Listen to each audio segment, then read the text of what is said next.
When doing this exercise, make sure that your feet are flat on the floor. If they don't reach, use weights or something to raise them up. If you want, you can have your feet on the bench as long as it's stable.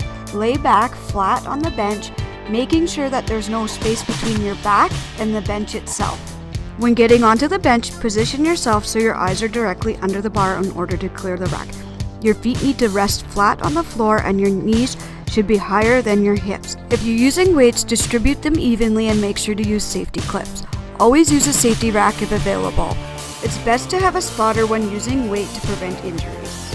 To start, place your hands in a closed grip position with thumbs wrapped around and in front of your fingers. Knuckles should be facing towards the ceilings and palms forward.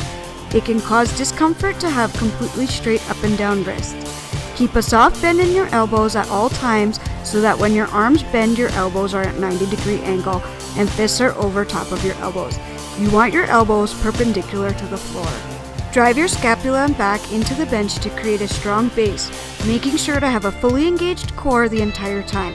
Try to avoid lifting your chest or arching your back. Once you are in the correct position, lift the bar from the racks, holding it straight up and down and in line with your shoulders. Make sure not to lock out your elbows. Slowly lower the bar, leading with your elbows, bringing the bar in towards your chest with a slight angle. You want to bring it to about nipple line. Keep your head and your spine in a neutral position with tension off your neck.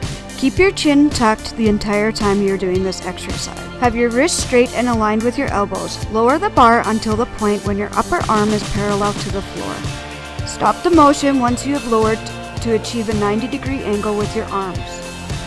Keep your core engaged.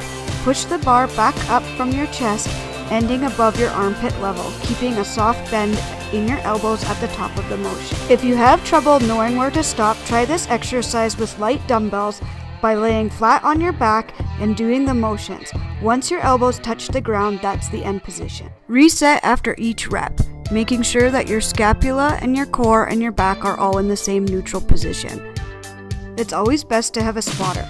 If you have a spotter, they can use a staggered stance and bend with their legs for more stability, using a pronated or a supinated grip.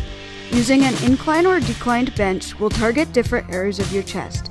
Find an alternate to these exercise positions if you have or are at risk of increased blood pressure. When pulling the bar down, you can cause shoulder impingement if too close to your head, so slightly decrease the angle towards your armpit. Remember, if using weights, to always use the safety clips. It's important to breathe throughout the entire exercise. It's best to exhale on the effort.